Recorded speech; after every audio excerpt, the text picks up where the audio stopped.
The Walking Dead is one of the most iconic shows of the last decade, and while it is more of a drama these days, I've always loved the darker themes about the survivors and how they change within the apocalypse for better or for worse. The writers do a great job of showing the horrifying, gritty details of the apocalypse and the horrible things that happen within it. And I figured that since it's October and spooky season is upon us, I'd do the liberty of talking about those terrifying horror aspects of the show. And in classic YouTuber fashion, I made an iceberg. So without further ado, you unlock this door with the key of imagination. Beyond it is another dimension. A dimension of sound. A dimension of light. A dimension of mind. You're moving into a land of both life and death. Of good and of evil. You've just crossed over into The Walking Dead. At the very top, we've got Zombie Lori. This is referring to after Lori's death in Season 3, where there's actually a deleted scene where when Rick is hallucinating her, he sees her as a walker. In the said deleted scene where Rick is hallucinating Lori, he kisses her ghost only to be confronted by her as a walker moments after.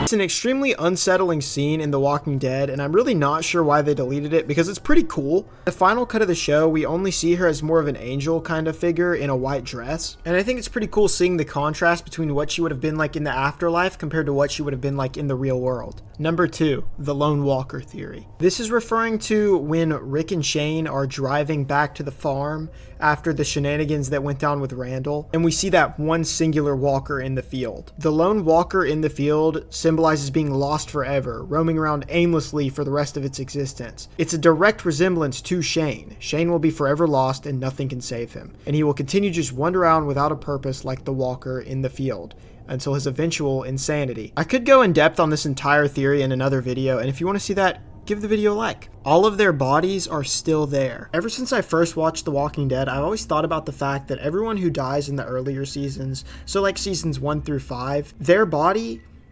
is still there. Shane, the governor, Herschel, Gareth, the Claimers, Beta, Alpha, all of their bodies are still there. I don't know, I kind of thought that was an interesting thing to think about. Moving on to the second level of the iceberg, we've got that Beta is famous. Now, Beta being famous is kind of a known thing throughout The Walking Dead, but I thought I'd put it on the list just for fun. There are multiple instances in Season 10 where Beta is referenced to be a country star in The Walking Dead. And at the end of Season 10, when Beta dies, it's implied that Daryl and Negan knew who he was. Shit. You know who that asshole was? Yeah, nobody. I think it's interesting that a public figure can be so far gone during the apocalypse that he does something like Beta. Also, could you imagine being in the zombie apocalypse and fighting a war against these people who dress up like the dead, and then realizing the whole time that you've been fighting somebody like Morgan Wallen or something? I don't know, I think that's kind of funny. But anyways, moving on to the next thing, we've got the prison arc in the comics, or more specifically, Thomas Richards' character. In the comics, this guy is heinous. He's among the group of prisoners that Rick and his team stumble upon when they find the prison. He originally told Rick that he was put in jail for tax evasion, but they would come to find out that he was put in jail for something much, much worse. Rick and the group clear out the prison as they usually would, until Herschel's 2 twin daughters, Susie and Rachel Green, wound up dead, decapitated. Brutally mutilated in such a way that walkers wouldn't be able to. Rick blames one of the prisoners, he just doesn't know which one it is, until Thomas attacks Andrea in broad daylight, confirming that it was him who killed those 2 little girls. It's revealed that Thomas actually went to prison for being caught red-handed murdering his wife and cutting her body into pieces when the police found him. And they actually reference this in the first episode of The Walking Dead's game. So he stops, and having exhausted all his options, he starts crying out for his mama. Mama, it's all a big mistake. It wasn't me. So did he do it? They caught the fucker red-handed, stabbing his wife, cutting her up as the boys came through the door. He sits in my car screaming bloody murder that it wasn't him. I think he actually believed it himself. It goes to show, people will up and go mad when they believe their life is over. It's also a big turning point for Rick's character, as it's the first person that he resorts to killing to solve a problem. Next up on the list, we've got the Governor in the comics. While the Governor in the show is a great villain, the Governor in the comics is much more evil. For example, he cuts off Rick's hands just to prove a point and show that he means business. He also tortures Michonne and does really bad things to Maggie that I cannot talk about on YouTube. He also brutally murders anyone that intrudes on Woodbury. Overall, I think that the Governor in the comics is worse of a villain than Negan is. Moving on to the next tier of the iceberg, we've got the Walker King in Dead City. The Walker King first appears in season 1 episode 5 of Dead City, and essentially what it is it's an amalgamation of multiple walkers that have been fused together into one enormous giant grotesque creature. It's not necessarily labeled as a variant walker, but rather more of an extreme result of its environment of corpses being built up in the sewer together. Think about that one movie, The Human Centipede, but in The Walking Dead. Next up on the list, we've got the Trunk Walker in season 5 episode 10. Season 5 episode 10 of The Walking Dead, the group is searching through a bunch of abandoned cars. They're completely alone, no one in sight except for the dead. Maggie splits off from the rest of the group to search through some cars for supplies, and eventually they come across a car where there is a walker being held captive in the trunk, implying that someone had kidnapped this woman and then left her there during the outbreak. I think that the extremely eerie mystery behind this is what makes it so interesting. We get no context and it's entirely out of the blue. It definitely throws you off when you first watch the episode. Next up, we've got Morgan's encounter with the Whisperers. In season 3 episode 12 of The Walking Dead, titled Clear, Rick and Morgan finally reunite. We learn that after the death of his son, Morgan is extremely distraught and has gone insane, and we hear him say something particularly interesting. Do you know who I am? Do you see who I am? People wearing dead people's faces. Morgan, listen. No, I don't know you. Now, it's a big theory that Morgan is actually talking about the Whisperers in this scene, which would mean that Morgan was the first person to spot the Whisperers, and he spotted them 7 seasons before everyone else. This would also mean that the Whisperers have been around from the start and were roaming around in Georgia at some point. I think it's very interesting that one of the scariest, most prominent factions in The Walking Dead has been around since the start, and we just never noticed. Moving on to the next tier, we've got Maze in season 10 episode 19. Maze first appears in season 10 when Aaron and Gabriel accidentally stumble upon him in his safe house and he thinks that they're stealing from him. He makes them play Russian roulette and choose the lives between each other to prove that they're bad people. But eventually Gabriel and Aaron obviously break the hold that he has over them and they beat him. But then after that, Gabriel and Aaron go upstairs to find Maze's brother. It turns out that Maze caught his brother stealing food from him at the beginning of the apocalypse, so he also made his brother and his family play Russian roulette. And when Maze gave him the choice to choose between him or his family,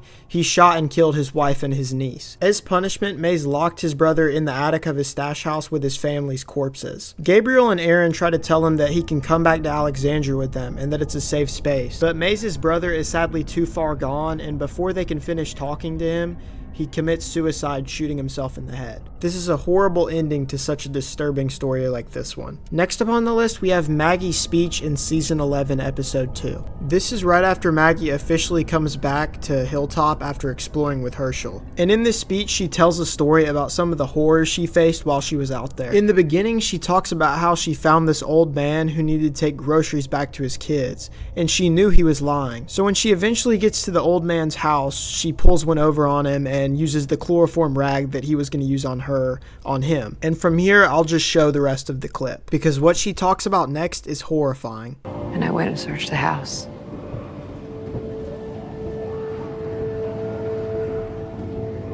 There were these 3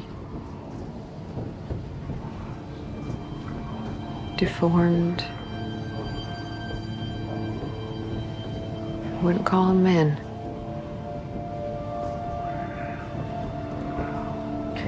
They came after me, but I handled them. And then the house was quiet, except for this thudding sound that was coming from upstairs in the attic. And I thought maybe they had people tied up there that were trying to get free. So I walked to a door at the end of this hallway. And I opened it and I looked up and there's a set of stairs. And at the top of the stairs is this shadow, writhing and rocking.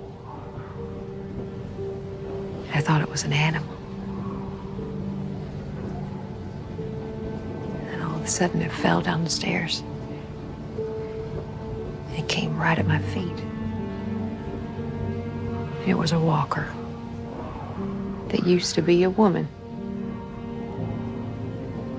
Her arms and her legs had been cut off, stitched up. Her eyes gouged out.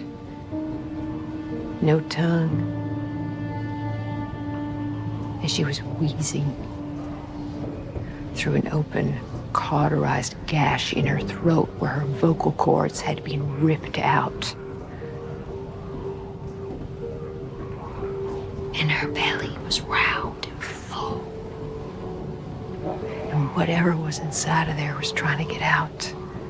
And I went upstairs and there were 3 more just like her. This is honestly one of the more grotesque, terrifying stories in The Walking Dead. And then she goes on to talk about how she barely even cared about the girls who were being experimented on for God knows what, and that she only cared about food because they were still alive. I would have played the rest of the clip, but it's like 4 minutes long, so I figured I'd summarize it instead. It definitely shows what types of people have survived during the outbreak and what you need to do to get by, and the toll it can take on your mental. Next up on the list, we've got the Stuntman lawsuit. This actually took place in real life. In July of 2017, stunt performer John Berniker was doing a stunt for The Walking Dead in Season 8 in Georgia, and he was supposed to fall 20 to 22 feet from a balcony onto padded mats. During the stunt, he missed the safe landing zone, hitting the concrete instead and sustained a severe head injury. He was taken to a hospital but put on life support, and he died the very next day, sadly. In January of 2018, Berniker's mother, Susan Berniker, filed a wrongful death lawsuit against AMC, and in December of 2019, a Georgia jury delivered a verdict in favor of Berniker's family, awarding $8.6 million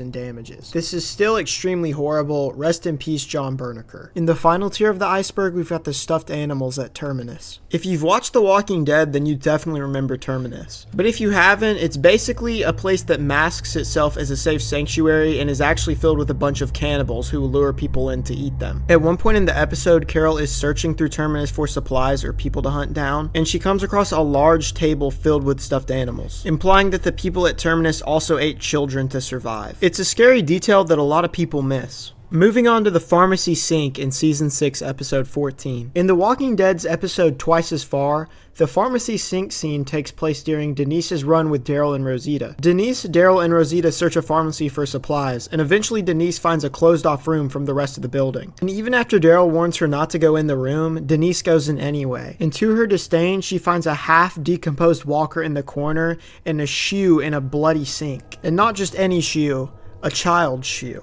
Along with some other items, it's very clear that a child was being raised here. We can use context clues that a woman and her toddler hid out here during the outbreak, and as food became scarce and little, she didn't have the heart to see her child die, or at least die a slow death. And in an act of desperation, she put her child out of his misery. But it's mostly up to interpretation, as we don't actually know what happened. And this is just the way that I see it. Moving on to our final topic on the iceberg, we've got the Ferals. The Ferals appear in Season 11 for, I think, 2 episodes. They're a group of people who by the time of Season 11, Episode 6, have regressed into nearly an animalistic feral state, which is where they get their name. They survive off of hunting and eating other survivors who come into their home. They first appear when Connie and Virgil hide out in their home, which the Ferals actually herded them into going to. It's probably the scariest episode in The Walking Dead to me, and if you want to see a separate video on it, let me know in the comments down below. Well, that is all for my terrifying Walking Dead iceberg. I think The Walking Dead is extremely good at making show but don't tell type of horror, as you saw in the video today. If you liked the video, like the video, and if you want to see more, please consider subscribing. We are so close to hitting 600 subs, and it would mean a lot to me if we did. This is my first iceberg, and I had a lot of fun making this video. Anyways, I hope you enjoyed the WillyD Halloween special this year, and yeah,